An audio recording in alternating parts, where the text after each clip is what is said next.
তো ফ্রেন্ডস, আজকে আমি গাজরের হালুয়া বানাবো, সেই জন্য হালকা একটা চিনাবাদাম ভেজে নিচ্ছি। আর এদিকে দেখুন দুধ বসিয়ে দিয়েছি। আর এই যে এদিকে গাজরগুলো ছুলে নিচ্ছে, ভালো করে ধুয়ে নিয়েছি। আর এগুলোকে গ্রেটার দিয়ে গ্রেট করে নেব।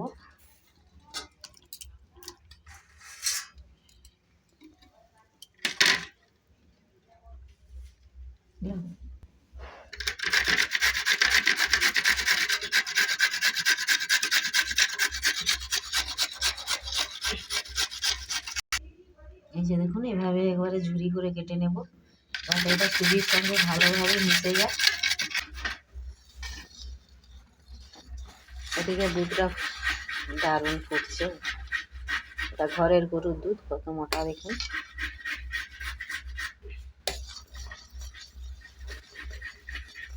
এখানে বাড়িতে তৈরি ঘি নিয়ে নিয়েছি, গাওয়া ঘি। আমাদের বাড়িতেই ঘি তৈরি করে।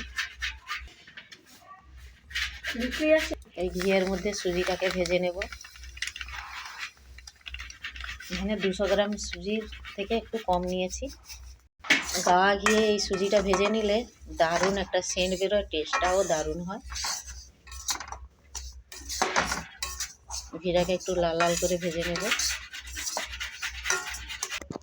দেখুন সমস্তগুলো একবারে পুরো হয়ে গেছে। দুধের মধ্যে দিয়ে দিচ্ছি গাজরটা। দারুণ লাগছে, সাদার সঙ্গে কমলা কালার।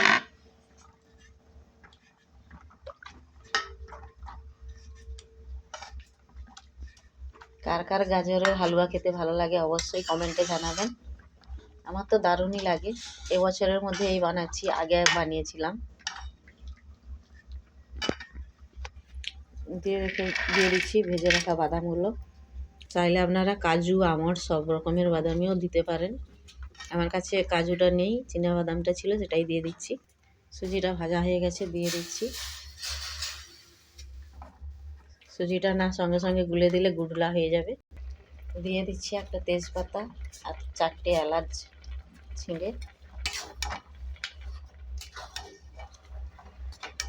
দিয়ে দিচ্ছি পরিমাণ মতো চিনি। চিনিটা আপনারা যে যেমন খান দিবেন।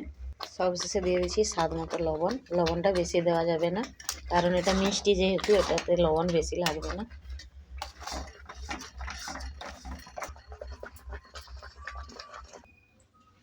দুটো থালাতে দিয়ে দিয়েছি